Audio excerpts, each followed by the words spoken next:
केशव के घर में कार्निन्स के ऊपर एक चिड़िया ने अंडे दिए थे।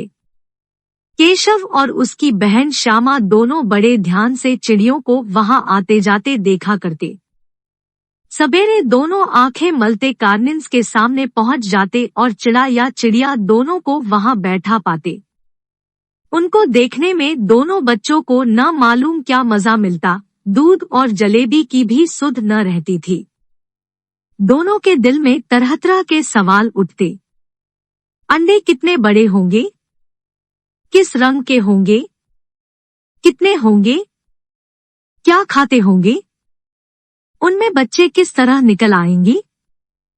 बच्चों के पर कैसे निकलेंगे? घोंसला कैसा है? लेकिन इन बातों का जवाब देने वाला कोई नहीं। न अम्मा को घर के कामधंधों से फुर्सत थी, न बाबूजी को पढ़ने लिखने से। दोनों बच्चे आपस में ही सवाल जवाब करके अपने दिल को तसल्ली दे लिया करते थे। श्यामा कहती, क्यों भैया, बच्चे निकलकर फुर से उड़ जाएंगे? केशव विद्वानों जैसे गर्व से कहता, नहीं टी पगली, पहले पर निकलेंगे, बगैर परों के बेचारे कैसे उड़ेंगे? श्यामा बच्चों को क्या खिलाएगी बेचारी? केशव इस पेंचीदा सवाल का जवाब कुछ न दे सकता था। इस तरह 3-4 दिन गुजर गए। दोनों बच्चों की जिज्ञासा दिन दिन बढ़ती जाती थी। वे अंडों को देखने के लिए अधीर हो उठते थे। उन्होंने अनुमान लगाया कि अब बच्चे जरूर निकल आए होंगे। बच्चों के सवालों का जवाब अब उनके सामने आ खड़ा हुआ। चिड़िया बेचारी इतना दाना कहाँ पाएगी कि सारे बच्चों का पेट भरे? गरीब बच्चे भूख के मारे चू चू कर मर जाएंगे। इस मुसीबत का अंदाजा करके दोनों घबरा उठे। दोनों ने फैसला किया कि कार्निन्स पर थोड़ा सा दाना रख दिया जाए। श्यामा खुश होकर बोली, तब तो चिड़ियों को चाटे के लिए कहीं उड़कर न जाना पड़ेगा ना? केशव बोला, नहीं, तब क्यों जाएंगी? श्यामा, क्यों भड़िया, बच्चों को धूप न लगती होगी? केशव का ध्यान इस तकलीफ की तरफ न गया था। बोला, जरूर तकलीफ हो रही होगी, बेचारे प्यास के मारे तड़प रहे होंगे। ऊपर छाया भी तो कोई नहीं। आखिर यही फैसला हुआ कि घोंसले के ऊपर कपड़े की छत बना देनी चाहिए। पानी की प्याली और थोड़े से चावल रख देने का प्रस्ताव भी स्वीकृत हो गया। दोनों बच्चे बड़े चाव से काम करने लगे। श्यामा माँ की आंख बचाकर मटके से चावल निकाल लाई। केशव ने पत्थर की प्याली का तेल चुपके से जमीन पर गिरा दिया और खूब साफ करके उसमें पानी भरा। अब चांदनी के लिए कपड़ा कहाँ से लाए? फिर ऊपर बगैर छड़ियों के कपड़ा ठहरेगा कैसे और छड़ियाँ खड़ी कैसे होंगी? केशव बड़ी देर तक इसी उधेड़बुन में रहा। आखिरकार उसने यह मुश्किल भी हल कर दी। केशव श्यामा से बोला, जाकर कूड़ा फेंकने वाली टोकरी उठा लाओ, अम्माजी को मत दिखाना। श्यामा बोली, यह तो बीच में फटी पड़ी है, क्या इसमें से धूप न जाएगी? केशव ने झुंझलाकर कहा, तू टोकरी तो ला, मैं उसका सुराख बंद करने की कोई हिकमत यानी तरकीब निकालूंगा। श्यामा दौड़कर टोकरी उठा लाई। केशव ने उसके सुराख में थोड़ा सा कागज ठूस दिया और तब टोकरी को एक टहनी से टिकाकर बोला, देख, ऐसे ही घोंसले पर उसकी आड़ दूंगा, तब कैसे धूप जाएगी? हिंदी अनुवाद। श्यामा ने दिल में सोचा, भैया कितने चालाक है। गर्मी के दिन थे, बाबूजी दफ्तर गए हुए थे। अम्मा दोनों बच्चों को कमरे में सुलाकर खुद सो गई थी। लेकिन बच्चों की आंखों में आज नींद कहाँ? अम्माजी को बहकाने के लिए दोनों दम रोके आंखें बंद किए मौके का इंतजार कर रहे थे। जो ही मालूम हुआ कि अम्माजी अच्छी तरह सो गई, दोनों चुपके से उठे और बहुत धीरे से दरवाजे की सिटकनी खोलकर बाहर निकल आए। अंडों की हिफाजत करने की तैयारियां होने लगी। केशव कमरे में से एक स्टूल उठा लाया, लेकिन जब उससे काम न चला तो नहाने की चौकी लाकर स्टूल के नीचे रखी और डरते डरते स्टूल पर चढ़ गया। श्यामा दोनों हाथों से स्टूल पकड़े हुई थी। स्टूल की चारों टांगें बराबर न होने के कारण जिस तरफ ज्यादा दबाव जाता था, जटासा हिल जाता था। उस वक्त केशव को कितनी तकलीफ उठानी पड़ी थी, यह उसी का दिल जानता था। दोनों हाथ से कार्निस पकड़ लेता और श्यामा को दबी आवाज से डांटता, अच्छी तरह पकड़ वरना उतरकर बहुत मारूंगा। मगर बेचारी श्यामा का दिल तो ऊपर कार्निस पर था। बार बार उसका ध्यान उधर चला जाता और हाथ ढीले पड़ जाते। केशव ने जो ही कार्निस पर हाथ रखा, दोनों चिड़िया उड़ गई। केशव ने देखा कार्निस पर थोड़े से तिनके बिछे हुए हैं और उस पर 3 अंडे पड़े हैं।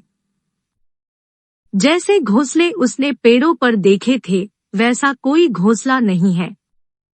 श्यामा ने नीचे से पूछा, कितने बच्चे हैं भैया? केशव, 3 अंडे हैं, अभी बच्चे नहीं निकले। श्यामा, जरा हमें दिखा दो भैया, कितने बड़े हैं? केशव, दिखा दूंगा, पहले जरा चिथड़े ले आ, नीचे बिछा दे। बेचारे अंडे तिनकों पर पड़े हैं। श्यामा दौड़कर एक पुरानी साड़ी का टुकड़ा ले आई। केशव ने झुककर कपड़ा ले लिया, उसके कई तह करके उसने एक गद्दी बनाई और उसे तिनकों पर बिछाकर 3 अंडे उस पर धीरे से रख दिए। श्यामा ने फिर कहा, हमको भी दिखा दो भैया। केशव बोला, दिखा दूंगा, पहले जरा वह टोकरी दे दो, ऊपर छाया कर दे। श्यामा ने टोकरी नीचे से थमा दी और बोली, अब तुम उत्तर आओ, मैं भी तो देखूं। केशव ने टोकरी को एक टहनी से टिकाकर कहा, जा दाना और पानी की प्याली ले आ, मैं उतर आऊं तो दिखा दूंगा। श्यामा प्याली और चावल भी ले आई। केशव ने टोकरी के नीचे दोनों चीजें रख दी और आहिस्ता से उतर आया। श्यामा ने गिड़गिड़ा कर कहा, अब हमको भी चढ़ा दो भैया। केशव बोला, तू गिर पड़ेगी। श्यामान, गिरूंगी भैया, तुम नीचे से पकड़े रहना। केशवन भैया, कहीं तू गिरगिटा पड़ी तो अम्मा जी मेरी चटनी ही बना डालेंगी, कहेंगी कि तूने ही चढ़ाया था। क्या करेगी देखकर।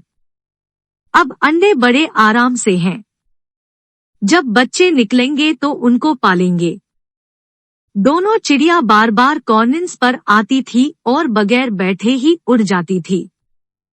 केशव ने सोचा कि हम लोगों के डर के मारे नहीं बैठती। वह स्टूल उठाकर कमरे में रखाया, चौकी जहां की थी वहां रख दी। श्यामा ने आंखों में आंसू भरकर कहा, तुमने मुझे नहीं दिखाया, मैं अम्मा जी से कह देगी। श्यामा, हो जाते तो हो जाते, देख लेना, मैं कह दूंगी। इतने में कोठरी का दरवाजा खुला और माँ ने धूप से आंखों को बचाते हुए कहा, तुम दोनों बाहर कब निकल आए? मैंने कहा था न कि दोपहर को न निकलना। किसने किवाड़ खोला? किवाड़ केशव ने खोला था, लेकिन श्यामा ने माँ से यह बात नहीं कही। उसे डर लगा कि भैया पिट जाएंगे। केशव दिल में कांप रहा था कि कहीं श्यामा कह न दे।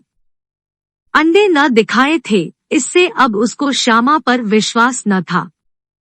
श्यामा सिर्फ मोहब्बत के मारे चुप थी और इस कसूर में हिस्सेदार होने की वजह से इसका फैसला नहीं किया जा सकता। शायद दोनों ही बातें थी।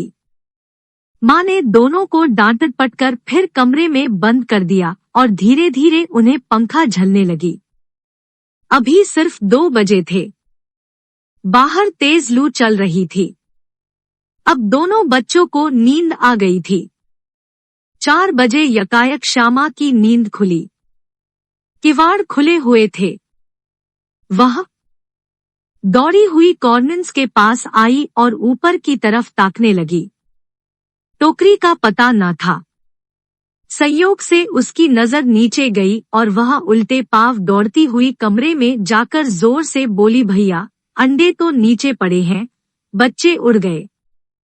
केशव घबराकर उठा और दौड़ा हुआ बाहर आया तो क्या देखता है कि तीनों अंडे नीचे टूटे पड़े हैं और उनसे कोई सफेद और पीली चूजे की सी चीज बाहर निकल आई है।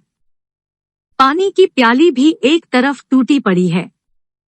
उसके चेहरे का रंग उड़ गया। सहमी हुई आंखों से जमीन की तरफ देखने लगा। श्यामा ने पूछा, बच्चे कहाँ उड़ गए भैया? केशव ने करुण स्वर में कहा, अंडे तो फूट गए। श्यामा, और बच्चे कहाँ गए? केशव, तेरे मर में। देखती नहीं है, अंडों से उजला उजला पानी निकल आया है। वहीं 2-4 दिन में बच्चे बन जाते। माँ ने रोटी हाथ में लिए हुए पूछा, तुम दोनों वहाँ धूप में क्या कर रहे हो? श्यामा ने कहा, अम्मा जी, चिड़िया के अंडे टूटे पड़े हैं। माँ ने आकर टूटे हुए अंडों को देखा और गुस्से से बोली, तुम लोगों ने अंडों को छुआ होगा। अब तो श्यामा को भी भड़िया पर तरस न आया। उसी ने शायद अंडों को इस तरह रख दिया होगा कि वह नीचे गिर पड़े। इसकी सजा उसे मिलनी चाहिए। वह बोली, इन्होंने अंडों को छेड़ा था अम्मा जी। माँ ने केशव से पूछा, क्यों रे? केशव भीगी बिल्ली बना खड़ा रहा। माँ ने पूछा, तू वहां पहुंचा कैसे? श्यामा बताई, चौकी पर स्टूल रखकर चढ़े थे अम्मा जी। केशव स्टूल थामे नहीं खड़ी थी। श्यामा, तुम्ही ने तो कहा था। माँ, तुम इतना बड़ा हुआ, तुझे इतना भी नहीं मालूम कि छूने से चिड़ियों के अंडे गंदे हो जाते हैं। चिड़िया फिर इन्हें नहीं सेती। श्यामा ने डरते डरते पूछा, तो क्या चिड़िया ने अंडे गिरा दिए हैं अम्मा जी? माँ, और क्या करती? केशव के सिर इसका पाप पड़ेगा। हाय हाय, 3 जाने ले ली दुष्ट ने। केशव टोनी सूरत बनाकर बोला, मैंने तो सिर्फ अंडों को गद्दी पर रख दिया था अम्मा जी। अगली बार से सावधान रहना। कहते हुए माँ को हंसी आ गई।